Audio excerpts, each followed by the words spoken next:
ನಮಸ್ಕಾರ. ಇದು ಸುದ್ದಿ ವಿಶ್ಲೇಷಣೆ. ನಾನು ಶಶಿಧರ್ ಭಟ್. ಇದು ನನ್ನ ಡಿಜಿಟಲ್ ವಾಹಿನಿ ಸುದ್ದಿ ಟಿವಿ. ಕೆಲವು ದಿನಗಳ ಹಿಂದಿನ ಮಾತು, ಅದೊಂದು ಕಾರ್ಯಕ್ರಮ. ಆ ಕಾರ್ಯಕ್ರಮದಲ್ಲಿ ಪಾಲ್ಗೊಂಡಿದ್ದವರು ಮುಖ್ಯಮಂತ್ರಿ ಡಿ.ಕೆ. ಶಿವಕುಮಾರ್ ಅವರು. ಅವರು ಒಂದು ಮಾತನ್ನ ಹೇಳಿದ್ರು, ಭಾರತ ಹಿಂದೂ ರಾಷ್ಟ್ರ, ಹಿಂದೂ ಧರ್ಮ ನಮ್ಮ ಧರ್ಮ. ಈ ಮಾತೇನಿದೆ ಇದು ಸಾಮಾಜಿಕ ಜಾಲತಾಣಗಳಲ್ಲಿ ಕೆಲವೆಡೆ ಬಂತು. ಆದರೆ ಇದ್ರ ಬಗ್ಗೆ ಅಂತಹ ಗಂಭೀರವಾದ ಚರ್ಚೆ ಏನು ನಡೆದಿಲ್ಲ, ಅಥವಾ ಮಾಧ್ಯಮ ಕೂಡ ಇದನ್ನ ಗಂಭೀರವಾಗಿ ಪರಿಗಣಿಸಿ ಈ ಹೇಳಿಕೆಯ ಬಗ್ಗೆ ವಿಭಿನ್ನ ರೂಪದ ಚರ್ಚೆಯನ್ನು ಕೂಡ ನಡೆಸಿಲ್ಲ. ಆದರೆ ಇದು ಬಹಳ ಮುಖ್ಯವಾದ ಒಂದು ಪ್ರಶ್ನೆಯನ್ನ ನಮ್ಮ ಮುಂದೆ ತಂದಿಡುತ್ತೆ. ಅದೇನು? ಕಾಂಗ್ರೆಸ್ಸಿನ ಒಳಗಡೆ ಒಂದು ಬಿಜೆಪಿ ಇರುವಂತಹದ್ದು, ಬಿಜೆಪಿಯ ಒಳಗಡೆನೂ ಒಂದು ಕಾಂಗ್ರೆಸ್ ಇದೆ. ಆದರೆ ವ್ಯತ್ಯಾಸ ಏನು ಅಂದ್ರೆ, ಬಿಜೆಪಿಯ ಒಳಗಿರುವ ಕಾಂಗ್ರೆಸ್ ಸಂಪೂರ್ಣವಾಗಿ ಬಿಜೆಪಿಯಾಗಿ ಮಾರ್ಪಾಡಾದದ್ದು. ಆದರೆ ಕಾಂಗ್ರೆಸ್ ಒಳಗಿರುವ ಬಿಜೆಪಿ ತನ್ನ ರೂಪವನ್ನ ಹಾಗೆ ಉಳಿಸಿಕೊಂಡಿದೆ. ಅಂದ್ರೆ ಕಾಂಗ್ರೆಸ್ ಒಳಗಿಡುವ ಬಿಜೆಪಿ ಮನಸ್ಥಿತಿಯ ಜನ ಅದನ್ನ ಪೋಷಿಸಿಕೊಂಡು ಬಂದಿದ್ದಾರೆ. ಸೊ ನನಗೆ ಈ ಮಾತಿನ ನಂತರ ನನಗೆ ಅನಿಸಿದ್ದು, ಇರುವ ಕುತೂಹಲ ನನಗೆ, ಇದ್ರ ಬಗ್ಗೆ ರಾಹುಲ್ ಗಾಂಧಿ ಅವರ ಪ್ರತಿಕ್ರಿಯೆ ಏನಿರಬಹುದು, ಹಾಗೇನೆ ಕರ್ನಾಟಕದಲ್ಲಿ ಪ್ರಿಯಾಂಕಾ ಗಾಂಧಿ ಅವರು ಈ ಬಗ್ಗೆ ಪ್ರತಿಕ್ರಿಯೆ ಏನಿರಬಹುದು. ನಾನು ಗಮನಿಸಿದ ಹಾಗೆ ಇಬ್ಬರು ಕೂಡ ಪ್ರತಿಕ್ರಿಯೆ ನೀಡಿಲ್ಲ. ಮೊದಲು ಪ್ರಿಯಾಂಕಾ ಖರ್ಗೆ ಅವರು RSS ಅನ್ನ ವಿರೋಧಿಸುತ್ತಾ ಬಂದವರು. ಅವರಿಗೊಂದು ಸೈದ್ಧಾಂತಿಕವಾದ ಬದ್ಧತೆ ಇದೆ ಅಂತ ನಾನು ನಂಬಿದ್ದೇನೆ. ಹಾಗೆಯೇ ಬಿ.ಕೆ. ಹರಿಪ್ರಸಾದ್ ಅವರಿಗೂ ಕೂಡ ಒಂದು ಸೈದ್ಧಾಂತಿಕ ಬದ್ಧತೆ ಇದೆ. ಆದರೆ ಆ ಸೈದ್ಧಾಂತಿಕ ಬದ್ಧತೆ ಏನಿದೆ ಅದನ್ನ ನೀವು ಬಿಜೆಪಿ ಮತ್ತು RSS ಅನ್ನ ಟೀಕಿಸುವುದಕ್ಕೆ ಏನು ಬಳಸ್ತಿರೋ, ಅದೇ ರೀತಿ ಕಾಂಗ್ರೆಸ್ ಒಳಗಡೆ ಇರುವ ಬಿಜೆಪಿ ವಿರುದ್ಧ ಯಾಕೆ ಹೋರಾಟ ಮಾಡ್ತಿರೋ ಇಲ್ವ ಪ್ರಶ್ನೆ. ಅಂದ್ರೆ ಸಿದ್ಧಾಂತ ಅನ್ನುವುದು ಕೆಲವು ಸಂದರ್ಭಗಳಲ್ಲಿ ಬಳಸುವ ಒಂದು ಅಸ್ತ್ರ ಅಲ್ಲ. ಸಿದ್ಧಾಂತ ಅದು ವ್ಯಕ್ತಿತ್ವದ ಒಂದು ಭಾಗ ಆಗಿರಬೇಕು ಅಲ್ವಾ. ಸೊ ಈ ಮೂಲಭೂತ ಪ್ರಶ್ನೆಗೆ ಬಂದರೆ, ಭಾರತೀಯ ರಾಜಕಾರಣದಲ್ಲಿ ಈ ಸೈದ್ಧಾಂತಿಕ ಬದ್ಧತೆ ಅನ್ನುವುದು ಮರೆಯಾಗುತ್ತಿರುವಂತಹ ಸಂದರ್ಭ ಇದು, ಅನುಮಾನ ಬೇಕಾಗಿಲ್ಲ. ಆದರೆ ನೀವು ರಾಜಕೀಯವಾಗಿ ನೀವು ಬಿಜೆಪಿಯನ್ನ ಎದುರಿಸ್ತೀರಿ ಅಂತಾದ್ರೆ, ಬಿಜೆಪಿ ಅಂದ್ರೆ ಏನನ್ನ ಎದುರಿಸ್ತೀರಿ ನೀವು? ಬಿಜೆಪಿಯ ಸಿದ್ಧಾಂತವನ್ನ ಅಲ್ವಾ. ಬಿಜೆಪಿಯ ಸಿದ್ಧಾಂತವನ್ನ ಎದುರಿಸ್ಬೇಕು. ಆದರೆ ಬಿಜೆಪಿಯ ಸಿದ್ಧಾಂತವನ್ನ ಒಪ್ಪಿಕೊಳ್ಳುವವರಿಗೂ ನೀವು ಆಶ್ರಯ ನೀಡಿದರೆ, ಆಗ ನಿಮ್ಮ ಈ ಸೈದ್ಧಾಂತಿಕ ವಿರೋಧಕ್ಕೆ ಯಾವ ಬೆಲೆ ಬರುತ್ತೆ ಅಂತ. ಇದು ಒಟ್ಟಾರೆಯಾಗಿ ಈ ಸಮಸ್ಯೆಯನ್ನ ನಾವು ಬೇರೆ ಬೇರೆ ರೀತಿ ನೋಡ್ತಾ ಹೋಗೋದು.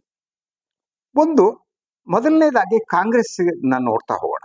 ಒಂದು ನೆಹರು, ಅಂಬೇಡ್ಕರ್, ಗಾಂಧಿ, ಸಂವಿಧಾನ ಮತ್ತು ಬಹುತ್ವದ ಕಾಂಗ್ರೆಸ್ ಅಂತೀನಿ ನಾನು. ಎರಡನೇ ಮತ್ತೊಂದು ಕಾಂಗ್ರೆಸ್ ಇದೆ. ಈ ಕಾಂಗ್ರೆಸ್ನ ಒಳಗಿನ ಸ್ಥಿತಿ ಬಗ್ಗೆ ನಾನು ಹೇಳ್ತಾ ಇರೋದು. ಮತ್ತೊಂದು ಕಾಂಗ್ರೆಸ್ಸು ಹಿಂದೂ ಭಾವನೆಗಳನ್ನ ವಿರೋಧಿಸದೆ ಅದನ್ನ ತನ್ನ ರಾಜಕೀಯ ಭಾಷೆಯೊಳಗೆ ಸೇರಿಸಿಕೊಳ್ಳಲು ಬಯಸುವಂತ ಕಾಂಗ್ರೆಸ್. ಇನ್ನು ಈ ಎರಡರ ನಡುವೆ ಇದೆಯಲ್ಲ, ಈ ಎರಡರ ನಡುವೆ ಒಂದು ಗಡಿ ಅನ್ನೋದಿದೆಯಾ? ಯೋಚನೆ ಮಾಡಿ. ಈಗ ಈ ಹಿಂದೂ ರಾಷ್ಟ್ರ ಚರ್ಚೆ ವಿಚಾರಕ್ಕೆ ಬರೋಣ. ಸೊ 2026ರಲ್ಲಿ ಕರ್ನಾಟಕದಲ್ಲಿಯೂ ಕೂಡ ಈ ವಿಚಾರ ತೀವ್ರ ರೂಪವನ್ನ ಪಡೆಯಿತು. ಸೊ ಈ ವಿಚಾರ ತೀವ್ರ ರೂಪವನ್ನ ಪಡೆದಂತ ಸಂದರ್ಭದಲ್ಲಿ ಸೊ ಆಗಿನ ಮುಖ್ಯಮಂತ್ರಿ ಸಿದ್ದರಾಮಯ್ಯನವರು, ಈಗಿನ ಕಾಂಗ್ರೆಸ್ ಅಧ್ಯಕ್ಷರಾಗಿರುವಂತ ಬಿ.ಕೆ. ಹರಿಪ್ರಸಾದ್ ಅವರು, ಹಾಗೇನೆ ಪ್ರಿಯಾಂಕಾ ಖರ್ಗೆ ಅವರ ಮನಸ್ಥಿತಿಯಲ್ಲಿ ವ್ಯತ್ಯಾಸ ಇರಲಿಲ್ಲ, ಅವರ ನಂಬಿಕೆಯಲ್ಲಿ ವ್ಯತ್ಯಾಸ ಇರಲಿಲ್ಲ. ಈ ಚರ್ಚೆ ನಡೀತಿರುವಂತ ಸಂದರ್ಭದಲ್ಲಿ ಸೊ ಕೇಂದ್ರ ಸಚಿವ ಪ್ರಹ್ಲಾದ್ ಜೋಶಿ ಅವರು ಒಂದು ಮಾತನ್ನ ಹೇಳಿದ್ರು. ಹಿಂದೂ ರಾಷ್ಟ್ರ ನಾವು ಮಾಡೋದಕ್ಕೆ ಹೊರಟಿಲ್ಲ, ಈಗಾಗಲೇ ಹಿಂದೂ ರಾಷ್ಟ್ರ ಅನ್ನುವ ಮಾತನ್ನ ಅವರು, ಅಂದ್ರೆ ಹಿಂದೂ ರಾಷ್ಟ್ರ ಈಗಲೇ ಇದೇ ಹಿಂದೂ ರಾಷ್ಟ್ರ ಅನ್ನುವ ಘೋಷಣೆಯನ್ನು ಮಾಡಿದ್ರು. ಸೊ ಇದನ್ನ ಮುಖ್ಯಮಂತ್ರಿ, ಈಗಿನ ಮುಖ್ಯಮಂತ್ರಿ ಡಿ.ಕೆ. ಶಿವಕುಮಾರ್ ಅವರು ಸಬ್ಸ್ಕ್ರೈಬ್ ಮಾಡ್ತಿದಾರ? ಅಂದ್ರೆ ವಿಚಾರಧಾರೆಯಲ್ಲಿ ಪ್ರಹ್ಲಾದ್ ಜೋಶಿ ಅವರ ವಿಚಾರಧಾರೆ ಮತ್ತು ಮುಖ್ಯಮಂತ್ರಿಗಳ ವಿಚಾರಧಾರೆ ಒಂದೇನಾ ಅನ್ನುವುದು.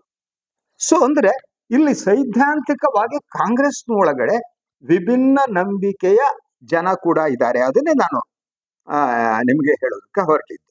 ಇನ್ನು ಪ್ರಿಯಾಂಕಾ ಖರ್ಗೆ ಅವ್ರಿಗೆ ಬರೋಣ. ಅವರು ಇತ್ತೀಚಿನ ದಿನಗಳಲ್ಲಿ RSS ವಿರುದ್ಧದ ತಮ್ಮ ಹೋರಾಟವನ್ನು ಇನ್ನಷ್ಟು ತೀವ್ರಗೊಳಿಸಿದ್ದಾರೆ.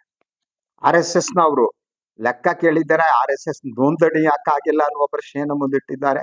ಇದೆಲ್ಲ ರೆಲೆವೆಂಟ್ ಆದದ್ದೇ, ನನಗೇನು ಅನುಮಾನ ಇಲ್ಲ. ಈ ಸ್ಪಷ್ಟತೆ ಬೇಕು.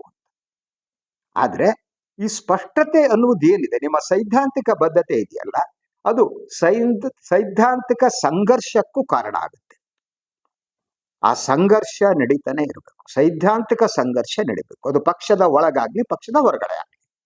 ಈಗ ಪ್ರಿಯಾಂಕ್ ಖರ್ಗೆ ಅವರು ಪಕ್ಷದ ಒಳಗಡೆ ನಡೆಸುವಂತ ಈ ಸೈದ್ಧಾಂತಿಕ ಸಂಘರ್ಷ ಏನಿದೆ, ಅದನ್ನ ಪಕ್ಷದ ಒಳಗ ಅವರು ನಡೆಸುತ್ತಾರೋ ಇಲ್ವೋ?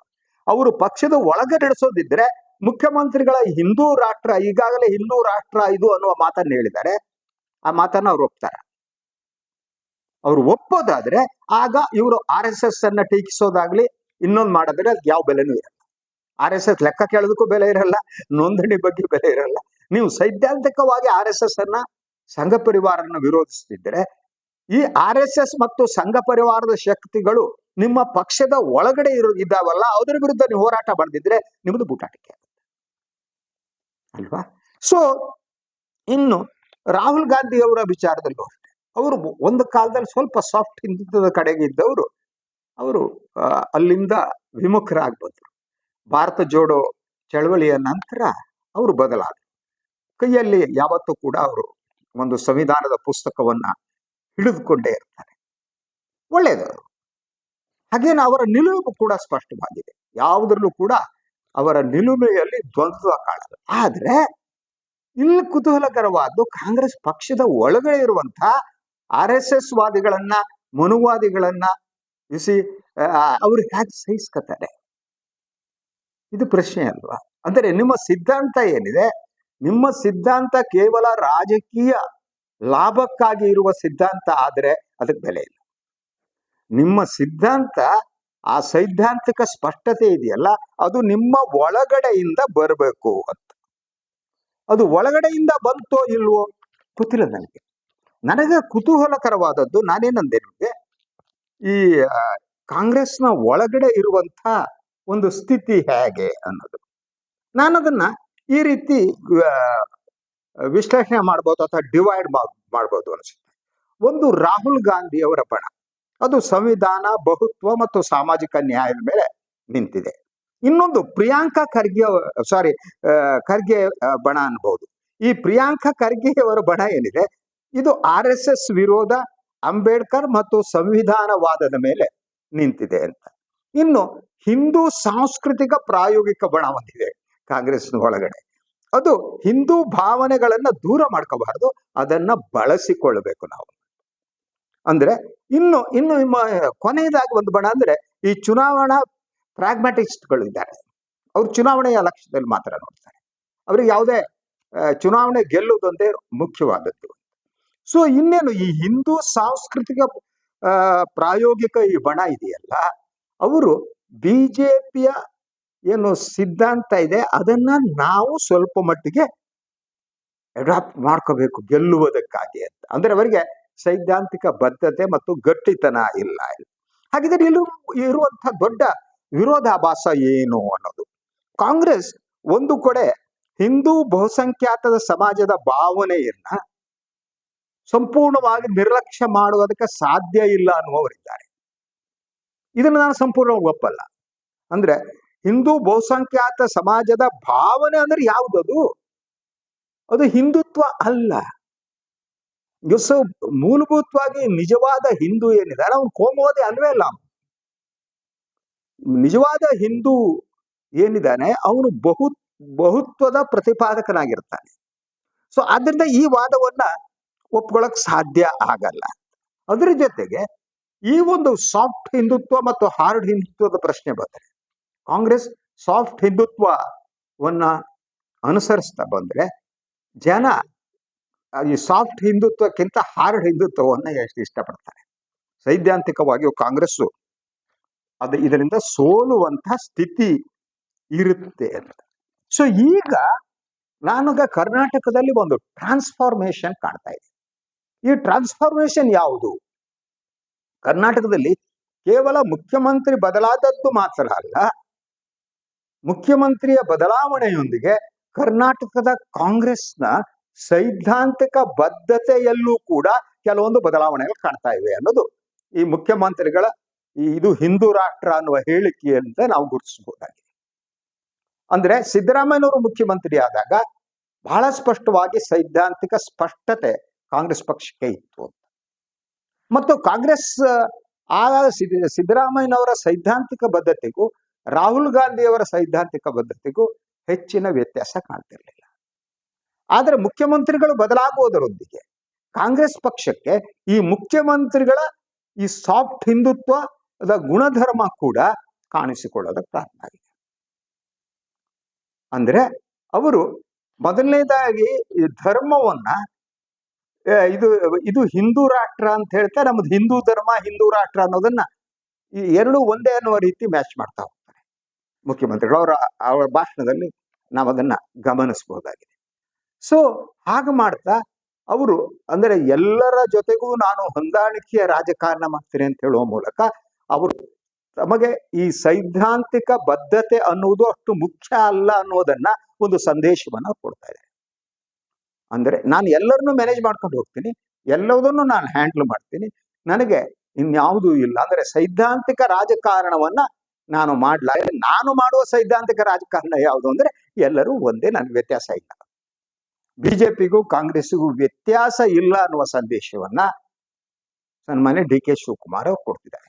ಹಾಗಿದ್ರೆ ಇದು ರಾಜಕೀಯವಾಗಿ ಯಾವ ಪರಿಣಾಮವನ್ನ ಬೀರುತ್ತೆ ಅಂತ ಇದು ಬಹಳ ಮುಖ್ಯವಾದ್ದು. ಯಾಕೆಂದ್ರೆ ಕಳೆದ ಚುನಾವಣೆಯಲ್ಲಿ 2023ರಲ್ಲಿ ಕಾಂಗ್ರೆಸ್ಗೆ ಏನು ಅಧಿಕಾರಕ್ಕೆ ಬಂತು, ಅದು ಅಧಿಕಾರಕ್ಕೆ ಬರುವುದಕ್ಕೆ ಅಹಿಂದ ರಾಜಕಾರಣ ಮತ್ತು ಡಿ ಕೆ ಶಿವಕುಮಾರ್ ಅವರ ಸಂಘಟನಾ ಚಾತುರ್ಯ ಎರಡು ಕೂಡ ಸೇರಿ ಬಂದದ್ದು. ಈಗ ಅವರು ಈ ಏನು ಅಂದ್ರೆ ನಾವೆಲ್ಲ ಒಂದೇ ಅನ್ನುವ ಒಂದು ಮನಸ್ಥಿತಿ ಇದೆ. ಬಿಜೆಪಿಯವರು ನಾವು JDS ಎಲ್ಲ ಒಂದೇ ಅಂತ, JDSನವರು ಕಾರ್ಯಕರ್ತರು ಬಂದು ಸೇರಿ ಅಂತ ಹೇಳಿದ್ದಾರೆ. ಅಂದ್ರೆ ಅವರು ಸೈದ್ಧಾಂತಿಕ ರಾಜಕಾರಣ ಏನಿದೆ ಅದನ್ನ ಸಂಪೂರ್ಣವಾಗಿ ನಿರಾಕರಿಸ್ತಾ ಕಾಲಘಟ್ಟದ ಹೊಂದಾಣಿಕೆಯ ರಾಜಕಾರಣವನ್ನ ಡಿ ಕೆ ಶಿವಕುಮಾರ್ ಪ್ರತಿಪಾದಿಸ್ತಿದ್ದಾರೆ. ಸೊ ಕಾಂಗ್ರೆಸ್ನ 2023 ಅಧಿಕಾರಕ್ಕೆ ತಂದಂತ ಅಹಿಂದ ರಾಜಕಾರಣದ ಶಕ್ತಿ ಇತ್ತಲ್ಲ, ಆ ಶಕ್ತಿಯನ್ನ ದುರ್ಬಲಗೊಳಿಸುತ್ತಾ, ಹಾಗೆ ದುರ್ಬಲಗೊಳಿಸಿದ್ರೆ ಅದು ಕಾಂಗ್ರೆಸ್ ಮೇಲೆ ಯಾವ ಪರಿಣಾಮವನ್ನ ಬೀರುತ್ತೆ ಆ ಪ್ರಶ್ನೆ ಬಹಳ ಬಹಳ ಮುಖ್ಯವಾಗಿದೆ. ಅಂದ್ರೆ ಇವತ್ತಿನ ಸಂದರ್ಭದಲ್ಲೂ ಕೂಡ ಬಿಜೆಪಿ ಮತ್ತು ಕಾಂಗ್ರೆಸ್ ಒಂದೇ ಅಂತಂದ್ರೆ ಅದು ಕಾಂಗ್ರೆಸ್ ಸೋಲಿನ ಮೊದಲ ಹೆಜ್ಜೆ. ಯಾಕೆಂದ್ರೆ ನಿಮಗೆ ಒಂದು ಸಿದ್ಧಾಂತವನ್ನ ಕೆಲವರು ಒಪ್ಕೋಬಹುದು, ಒಪ್ಪದೇ ಇರಬಹುದು, ಅದರ ಸಿದ್ಧಾಂತ ಅನ್ನೋಬೇಕು. ನಾವೆಲ್ಲ ಒಂದೇ, ನೀವು ಒಂದೇ, ನಿಮ್ಮೊಂದು ಪಕ್ಷ ನಮ್ಮೊಂದು ಪಕ್ಷ, ವ್ಯತ್ಯಾಸ ಇಲ್ಲ ಅನ್ನೋ ಸ್ಥಿತಿ ಇದೆಯಲ್ಲ, ಅದು ಅಪಾಯಕಾರಿಯಾದ್ದು ಅಂತ. ಆದ್ದರಿಂದ ಆಗ ಬರೋ ಪ್ರಶ್ನೆ ಏನ್ ಗೊತ್ತಾ, ಕಾಂಗ್ರೆಸ್ ಪಕ್ಷಕ್ಕೆ ಬಿಜೆಪಿಯನ್ನ ಸೋಲಿಸುವುದು ಒಂದೇ ಗುರಿನ ಅಥವಾ ಭಾರತ ಹೀಗಿರಬೇಕು ಅನ್ನೋದಕ್ಕೆ ಕಾಂಗ್ರೆಸ್ ತನ್ನ ಪರ್ಯಾಯ ರಾಷ್ಟ್ರೀಯ ಕಲ್ಪನೆಯನ್ನ ನೀಡುತ್ತೆ. ಈ ಪರ್ಯಾಯವಾದ ರಾಷ್ಟ್ರೀಯ ಕಲ್ಪನೆ ಕೇವಲ ರಾಹುಲ್ ಗಾಂಧಿ ಅವರಿಗೆ ಮಾತ್ರ ಅಲ್ಲ, ಕಾಂಗ್ರೆಸ್ನ ಎಲ್ಲ ನಾಯಕರುಗಳಿಗೆ, ಮುಖ್ಯಮಂತ್ರಿಗಳಿಗೆ ಇದೆಯೋ ಇಲ್ಲ. ನಿಮಗೆ ಕೇವಲ ನಿಮ್ಮ ಚುನಾವಣಾ ಚಾಕಚಕ್ಯತೆಯ ಮೂಲಕ ಬಿಜೆಪಿಯನ್ನು ಸೋಲಿಸ್ತೀವಿ, ನಾವು ಅಧಿಕಾರಕ್ಕೆ ಬರ್ತೀವಿ, ಮತ್ತು ಉಳಿದಂತೆ ಎಲ್ಲ ಹೊಂದಾಣಿಕೆ, ನಮ್ದೇನು ವ್ಯತ್ಯಾಸ ಇಲ್ಲ ಅನ್ನೋದು. ಸೊ ಇದು ಇಡೀ ಭಾರತದ ಹೇಗಿರ್ಬೇಕು ಅನ್ನುವ ಕಲ್ಪನೆ ಇದೆಯಲ್ಲ, ಆ ಕಲ್ಪನೆ ನಿಮಗಿಲ್ಲ ಅನ್ನೋದನ್ನ ತೋರಿಸಿ ಕೊಡುತ್ತೆ. ಸೊ ಈ ಸ್ಥಿತಿಗೆ ಬಂದು ನಿಂತಿದೆ. ಆದ್ದರಿಂದ ಈ ಸೈದ್ಧಾಂತಿಕ ಸ್ಪಷ್ಟತೆ ಏನಿದೆ ಮತ್ತು ರಾಜಕಾರಣದಲ್ಲಿ ಈ ಸೈದ್ಧಾಂತಿಕ ಸಂಘರ್ಷ, ರಾಜಕಾರಣ ಒಂದೇ ಅಲ್ಲ ಸರ್, ಅದು ನಮ್ಮ ಸಾಮಾಜಿಕ ಬದುಕಿನಲ್ಲೂ ಕೂಡ ನಮಗಿರುವ ಸೈದ್ಧಾಂತಿಕ ಬದ್ಧತೆ, ನಾವು ಹಲವು ವಿಶ್ವಾಸಿಕರನ್ನ ಗಳಿಸ್ತೀವಿ, ಹಲವು ಜನ ವಿರೋಧಿಗಳನ್ನ ಕಟ್ಕೋತೀವಿ, ಅದು ಸಿದ್ಧಾಂತಕ್ಕೆ ಸಂಬಂಧಪಟ್ಟದ್ದು. ನಾವೀಗ ಬಿಜೆಪಿಯನ್ನು ನಾನು ಟೀಕೆ ಮಾಡ್ತೀನಿ ಅಂದ್ರೆ ಅದು ಸಿದ್ಧಾಂತಕ್ಕೆ ಸಂಬಂಧಪಟ್ಟಿದ್ದು, ವ್ಯಕ್ತಿಗತ ಅಲ್ವೇ ಅಲ್ಲ. ಸೈದ್ಧಾಂತಿಕವಾಗಿ ಅವರು ಮಹಾನ್ ಅಪಾಯಕಾರಿಯಾದ ಜನ ಅನ್ನುವ ಕಾರಣಕ್ಕೆ ನಾನು ವಿರೋಧ ಮಾಡೋದು, ಇನ್ನೇನಕ್ಕೂ ಅಲ್ಲ. ಸೊ ಆ ಕಾರಣಕ್ಕೆ ಈ ಸೈದ್ಧಾಂತಿಕ ವ್ಯತ್ಯಾಸಗಳು ಇಲ್ಲದೆ ಹೋದ್ರೆ ಆಗ ಯಾಕಾಗಿ ಇನ್ನೊಂದು ಪಕ್ಷವನ್ನು ಆಯ್ಕೆ ಮಾಡಬೇಕು? ಕಾಂಗ್ರೆಸ್ ಕೂಡ ಬಿಜೆಪಿ ಅಂತೆ ಆಗುತ್ತೆ ಅಂತಾದ್ರೆ ಆ ಕಾಂಗ್ರೆಸ್ ಯಾಕೆ ಆಯ್ಕೆ ಮಾಡಬೇಕು? This is very important question. ಈಗ ಇರುವ ಪ್ರಶ್ನೆ ಅದೇನೆ. ಪ್ರಿಯಾಂಕಾ ಖರ್ಗೆ ಅಂತವರು, ಬಿ ಕೆ ಹರಿಪ್ರಸಾದ್ ಅಂತವ್ರು ಈ ಕಾಂಗ್ರೆಸ್ನ ಒಳಗಡೆ ಇರುವ ಬಿಜೆಪಿಯ ವಿರುದ್ಧ ಫೈಟ್ ಮಾಡದೆ ಹೊರಗಡೆಯ ಬಿಜೆಪಿಯ ವಿರುದ್ಧ ಮಾತ್ರ ಹೋರಾಡಿದರೆ ಒಳಗಿರುವ ಬಿಜೆಪಿ ಕಾಂಗ್ರೆಸ್ ಅನ್ನ ನುಂಗುತ್ತೆ. ನಿಜವಾದ ಕಾಂಗ್ರೆಸ್ನ ಬಹುತ್ವವನ್ನು ಅದು ದುರ್ಬಲಗೊಳಿಸ್ತಾ ಹೋಗುತ್ತೆ. ನೀವೇ ಈ ಬಹುತ್ವದ ಕಲ್ಪನೆಯನ್ನು ದುರ್ಬಲಗೊಳಿಸ್ತಾ ಹೋದ್ರೆ ಈ ಪಕ್ಷಕ್ಕೆ ಉಳುಗಾಲ ಇಲ್ಲ. Congress will have to face the music. Let us wait and see. ಇದು ಇವತ್ತಿನ ಸುದ್ದಿ ವಿಶ್ಲೇಷಣೆ. ಇನ್ನೊಂದು ವಿಚಾರದ ಮಾತು ಬರ್ತೀನಿ. ನಾನು ವಾಯಿನ್ ಲೈಕ್ ಮಾಡಿ, ಸಬ್ಸ್ಕ್ರೈಬ್ ಮಾಡಿ, ಬೆಲ್ ಐಕಾನ್ ಪ್ರೆಸ್ ಮಾಡೋಕೆ ಮರಿಬೇಡಿ. ಹಾಗೆ ಸಾಧ್ಯ ಆದರೆ ಸಹಾಯ ಮಾಡಿ ಸ್ವತಂತ್ರ ಪತ್ರಿಕೋದ್ಯಮವನ್ನು ಉಳಿಸಿ, ನನ್ನನ್ನು ಆಶೀರ್ವದಿಸಿ. ಎಲ್ಲ ನಮಸ್ಕಾರ.